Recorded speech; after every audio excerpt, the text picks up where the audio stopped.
na namang napaka-interesting ng Infinix yung dumating dito ngayon, guys. And this is the newest and the cheapest 5G phone ng Infinix ngayong 2025. And eto guys, yung Infinix Hot 60i 5G.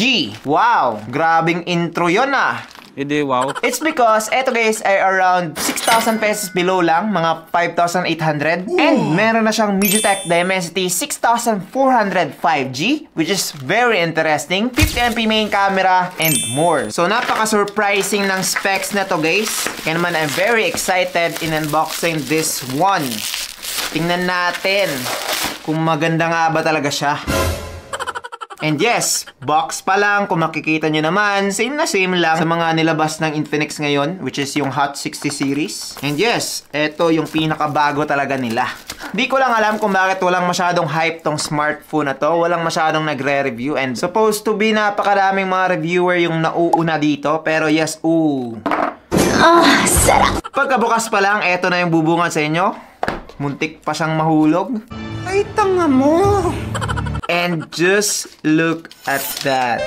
Diba? Oh, gumaya sa iPhone Air. Kaso hindi manipis. Oh my God. Interesting. Interesting. Yun lang muna. After ng phone, meron tayong SIM ejector pin, of course. Paano mo ba lalagyan ng SIM card kung wala to?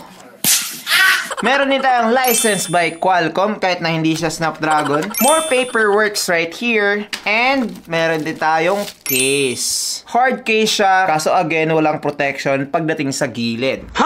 Para sa akin medyo useless talaga to dahil nga syempre hindi protected yung gilid, and most likely kapag nahulog yung ating smartphone, magagasgasan pa rin. Oh, hell no! So, sana lang talaga sa mga brands out there, kapag maglalagay ka ng case, gumaya kayo sa Oppo na complete and covered talaga.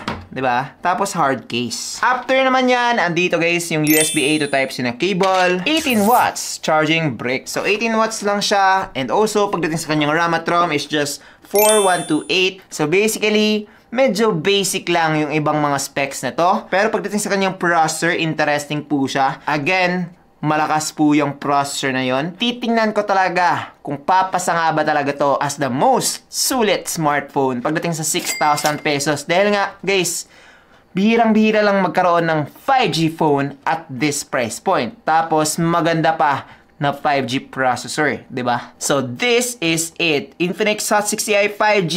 Set up muna natin. Full review soon sa aming YouTube channel. So, kung hindi ka pa nakasubscribe, check out nyo na. Nandito nga pala yung kanyang speaker and wala na dito sa may